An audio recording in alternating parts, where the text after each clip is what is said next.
Yun mga kabig time, panibagong adventure na naman tayo. At na ito, bukawin agad sa pulkang bukawin ka. Yun, bukawin, buhay na mano natin. Isang bukawin or kanuping. Dito, tingnan tayo rito. Na yun, lapu-lapo. Gitik kang lapu-lapo ka. Yun, ganda ng tama. Maganda ang ating isda rito ng mga kabig time ha. Lapu-lapo agad, pangalawang isda natin. Sana may kasamahan pa. At na ito, alatan sa buhangin, sapul kang alatan ka.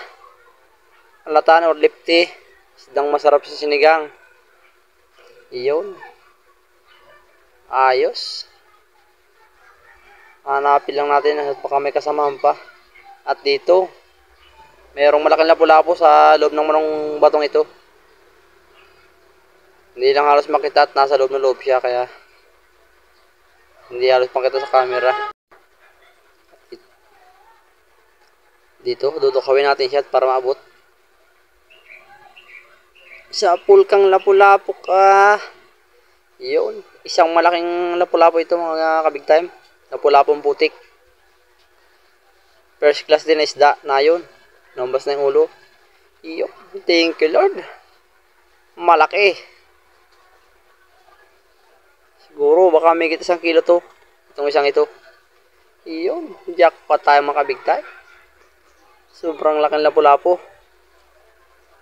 Ayos na. Makakadinig siya tayo ng pambugas ito mga kabig time. Boundary tayo nito. Sana may kasama pa ito dyan sa unahan at nang maganda ang ating isda ngayon.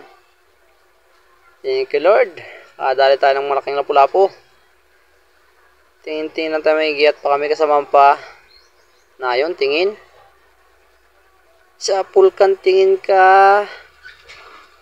Yun. Tingin. Isang isdang masarap sa inihaw at pinarito. Medyo malatak lang ang tubig yung gutan. Sa pulkang yang gutan ka. Yun. Yang gutan or manitis. Isdang may balbas. At na yun, lipti na naman. Sapul ka na naman. Yun, ganda ng tama mga kabig time. Nairig natin. Or gitik. Medyo makapalang latak. Di alos pa kina. Ayun, batik. Gitik ang ulput ka. Yun. Ayos, malaki. Mga 400 grams to itong batik na ito or ulput. Ayun, lapu-lapo yun. Ayun, naku pa. Ay, hagul yan na gitla, mga big time.